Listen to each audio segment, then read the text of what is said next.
দর্শক, আমন্ত্রণ যমুনার বিশেষ আয়োজন ডক্টরস অন অনুষ্ঠানে আপনাদের স্বাস্থ্য বিষয়ক নানা প্রশ্ন আর সেসবের তাৎক্ষণিক সমাধান নিয়ে আমাদের এই আয়োজনে থাকছেন দেশ বরেণ্য আর আধুনিক চিকিৎসা বিজ্ঞানে দক্ষ চিকিৎসকরা। এই পর্যায়ে আজ আমাদের আলোচনার বিষয় শিশুর মৌসুমি জ্বর। আলোচনার জন্য আমাদের সাথে অতিথি হিসেবে আছেন ডাক্তার কামরুল হাসান, সহযোগী অধ্যাপক, শিশু বিভাগ, মুগদা মেডিকেল কলেজ। আপনাদের সাথে পুরো আয়োজন জুড়ে আছে আমি ডাক্তার আবু সাইদ শিমুল। দর্শক, এই সময়ে দেখুন দেখা যাচ্ছে একটু গরম পড়ছে, আবার পরক্ষণে দেখা যাচ্ছে বৃষ্টি। এই যে একটা তাপমাত্রার তারতম্য, তার সাথে কিন্তু শিশুরা পেরে ওঠে না। অনেক ক্ষেত্রে দেখা যাচ্ছে ঘরে ঘরে শিশুরা জ্বরে আক্রান্ত হচ্ছে। এই যে মৌসুমি জ্বরটা কেন হচ্ছে, এটার প্রতিকার কি, এই সব বিষয় নিয়ে আলাপ করতে আমাদের সাথে অতিথি হিসেবে আছেন ডাক্তার কামরুল হাসান। আপনাকে স্বাগত আমাদের অনুষ্ঠানে। ধন্যবাদ। একটু যদি বলেন, এই সময়ে আসলে আপনি তো দীর্ঘদিন ধরে আমরা জানি যে শিশু চিকিৎসার সাথে যেমন জড়িত, শিশু বিষয়ক বা স্বাস্থ্য বিষয়ক লেখালেখির সাথেও আসলে জড়িত, জনসচেতনতার জন্য কাজ করে যাচ্ছে দীর্ঘদিন ধরে। আপনার দৃষ্টিতে এই সময়ে আসলে জ্বর বেড়ে যাওয়ার কারণটা কি বাচ্চাদের ক্ষেত্রে? ধন্যবাদ। আসলে ষড়ঋতুর দেশ বাংলাদেশ, আমরা জানি 6টি ঋতু আছে। যদিও 6টি ঋতুর মধ্যে 3টি খুব প্রকটভাবে আমাদের এখনকার যে জলবায়ু পরিবর্তন, এখন খুব প্রকটভাবে আমরা এটা বুঝতে পারি, গরম ঠান্ডা এবং তার সাথে হচ্ছে আর্দ্রতা। এই সময়টার মধ্যে কিছু জ্বর আমরা শিশুদের মধ্যে খেয়াল করি। এটা মৌসুমি জ্বর, আপনি ঠিকই বলেছেন, কারণ এই জ্বরটা বেশিরভাগ ক্ষেত্রে আমরা দেখি ভাইরাসজনিত জ্বর। ভাইরাসজনিত জ্বরগুলোর কারণ হচ্ছে যে এই সময়টাতে যেই ভাইরাসগুলো আছে এগুলো সক্রিয় হয়ে ওঠে এবং শিশুরা এমনিতে একটু তাদের ইমিউনিটি দুর্বল থাকে, রোগ প্রতিরোধ ক্ষমতা কম থাকে, যার কারণে এই সক্রিয় ভাইরাসগুলোর দ্বারা তারা খুব সহজেই আক্রান্ত হয়। তো এই ভাইরাসজনিত জ্বরগুলোর মধ্যে সাধারণ সর্দি কাশি যেমন আছে, তেমন এই সময়কার যে আলোচিত বিষয় ডেঙ্গু এবং কিছু কিছু ক্ষেত্রে আমরা চিকুনগুনিয়াও পাচ্ছি। তো সবচেয়ে অন্য জ্বর যে নেই সেটা আমার বলা যাবে না। অন্য জ্বর অন্য সময় যেরকম হয়, সর্দি কাশির সাথে নিউমোনিয়া হয়, সেগুলোও কিন্তু আমরা পাই। আচ্ছা, তাহলে এই সমস্ত কারণে আসলে জ্বর হচ্ছে। একটু যদি বলতেন এই সময় আসলে জ্বরের সাথে আর কি কি লক্ষণ নিয়ে আসে আপনারা যদি হাসপাতালে, কি কি জ্বর নিয়ে আসলে আসছে বাচ্চারা? জ্বর তো সাধারণ সর্দি কাশি, যেটা সাধারণ আমরা কমন কোল্ড বলি।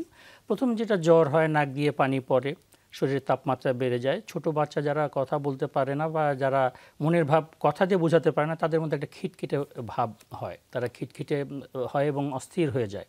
একটু বড় যারা থাকে তারা কমপ্লেইন করে যে তাদের শরীর ব্যথা, মাথা ব্যথা, ক্ষুধায় অরুচি, খাবার খেতে চায় না এবং নিস্তেজ হয়ে পড়ে থাকে। এর সাথে কিছু কিছু ক্ষেত্রে আমরা দেখি যে বমি হচ্ছে, পেটে ব্যথা হচ্ছে, কারো কারো শ্বাসকষ্ট হচ্ছে। এটা ডিপেন্ড করে যে আসলে কোন ভাইরাস দ্বারা সে সংক্রমিত হচ্ছে তার উপরে। যদি রেসপিরেটরি সিস্টেমের হয়, সেক্ষেত্রে নাকে পানি, সর্দি কাশি, জ্বর এ দিয়ে শুরু হয়, অনেক সময় ভাইরাল নিউমোনিয়া পর্যন্ত চলে যায়। আর যদি ডেঙ্গু দেখি, ডেঙ্গুর ক্ষেত্রে আমরা এখন অনেকেই জেনে গেছি 5-7 দিনের খুব সুন্দর আসলে প্রসঙ্গ আসলে অবতারণা করছে। একটা এই প্রশ্নটা আমি করতেই ছিলাম যে মা বাবারা কিংবা আপনি যেহেতু এই শিশু চিকিৎসার সাথে অনেকদিন ধরে জড়িত, তরুণ চিকিৎসকরা তো আসলে দেখছে, তাদের জন্য বা মা বাবাদের জন্য এই যে একটা মৌসুমি জ্বর আবার ডেঙ্গু জ্বরও এই সময় প্রকোপ হচ্ছে, সেটা আসলে আলাদা করার কি কোনো ব্যবস্থা রয়েছে কি? কিছুটা আছে।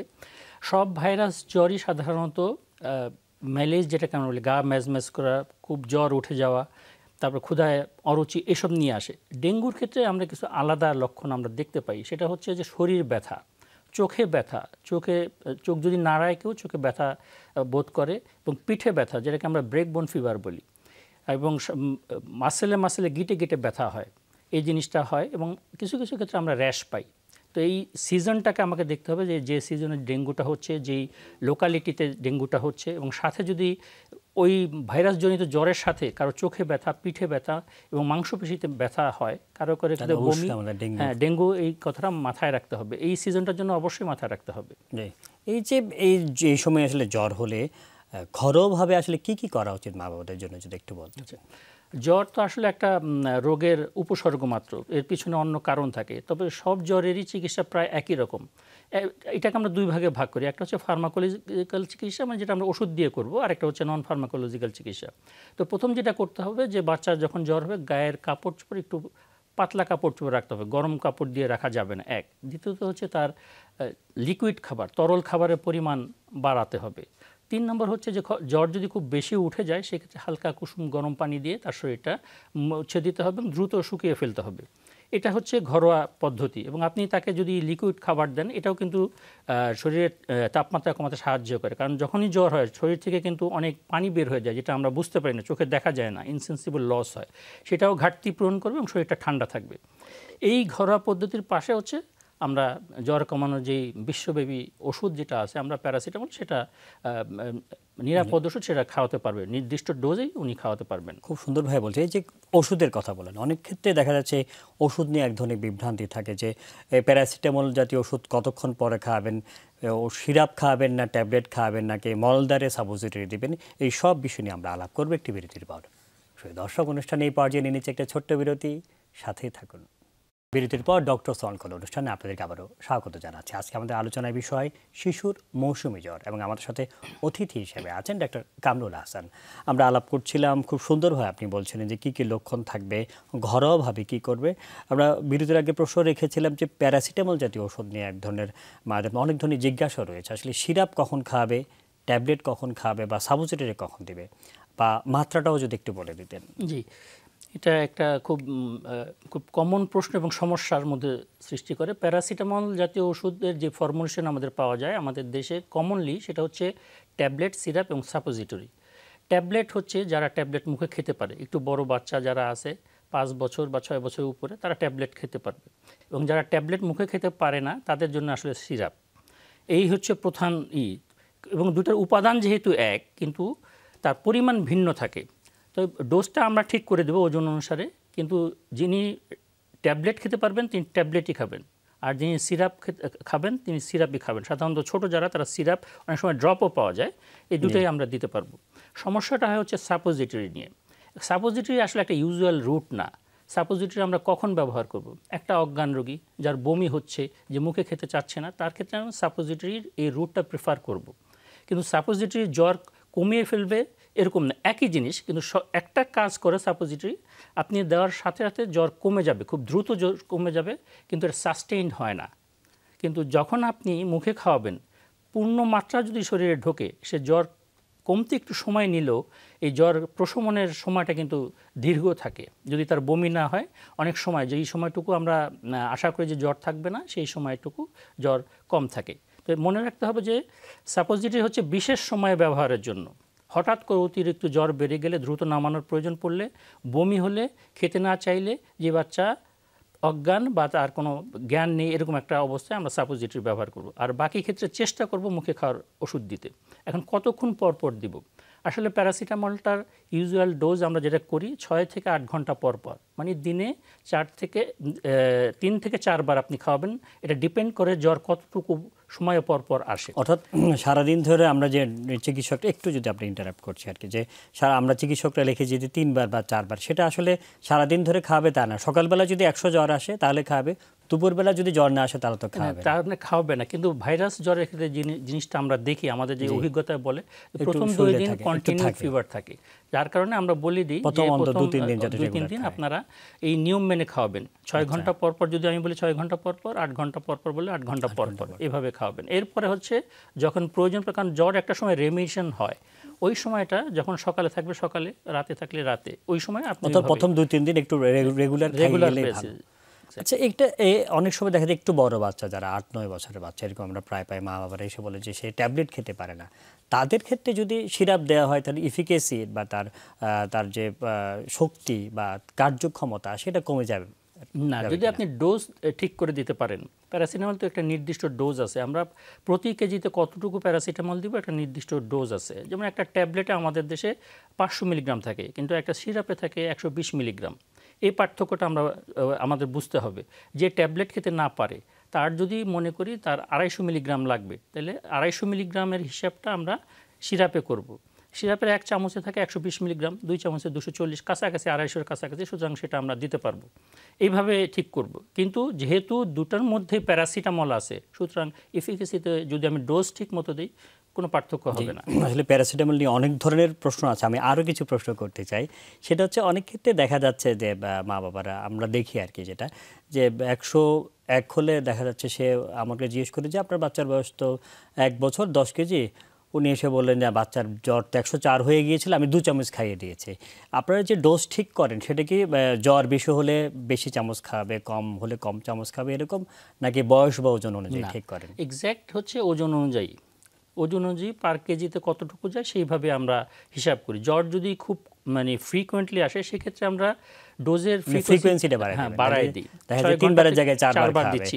কিন্তু 104 হলে বেশি চামচ, 102 হলে কম চামচ, এটা ভুল ধারণা। এটা আরেকটা বিষয়, সেটা হচ্ছে আমাদের প্রচলিত একটা ধারণা রয়েছে আর কি, যে জ্বর যদি কম থাকে 100 101 থাকলে তখন সিরাপ ট্যাবলেট খাওয়ায়, আবার 102 3 4 হয়ে গেলে সাপোজিটরি দেয়।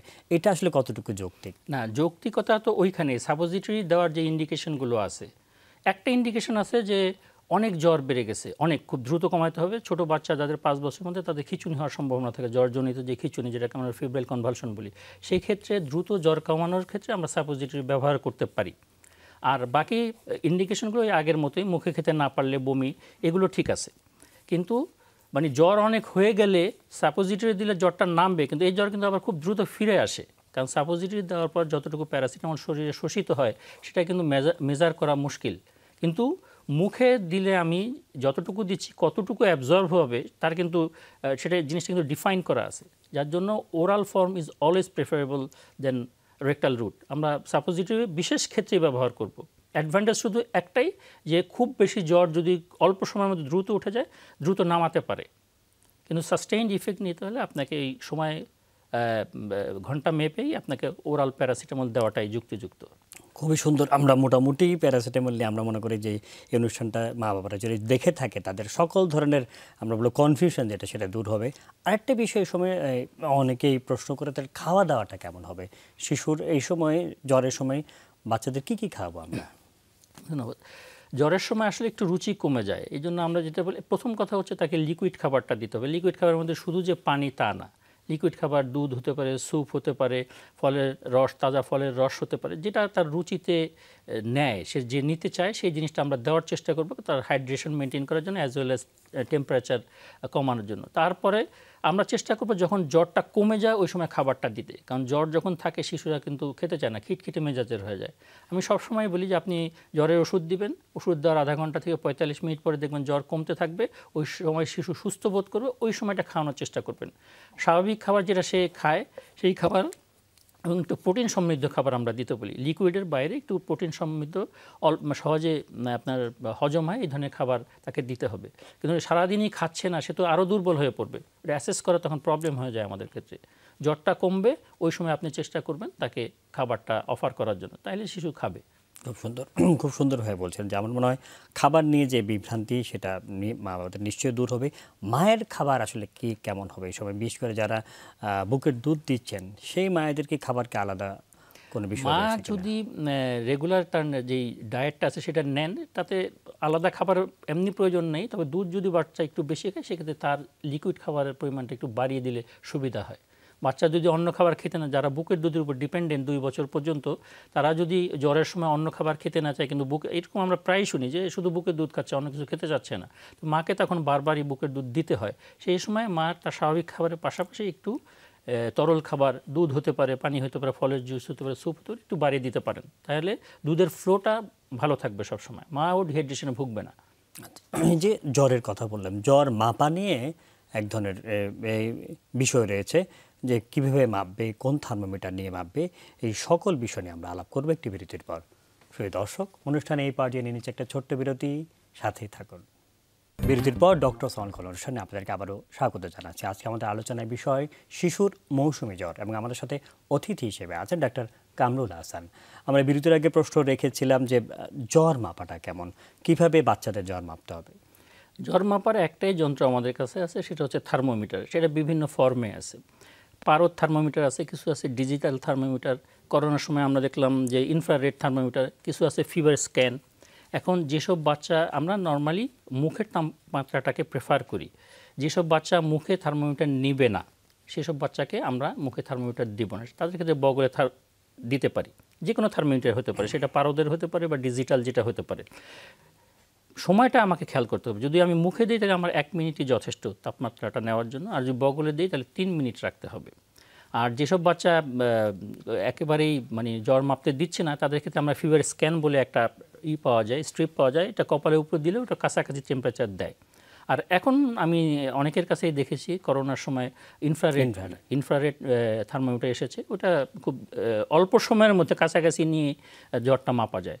তো যেইভাবেই আমি মাপি না কেন, এখনও সবচেয়ে বেশি প্রচলিত যে থার্মোমিটার সেটা হচ্ছে পারদের থার্মোমিটার। 3 বছরের উপরের বাচ্চারা বা 4-5 বছর তারা মুখে নিতে পারে, তাদের মুখে আমরা দিয়ে তাপমাত্রা মাপতে পারি।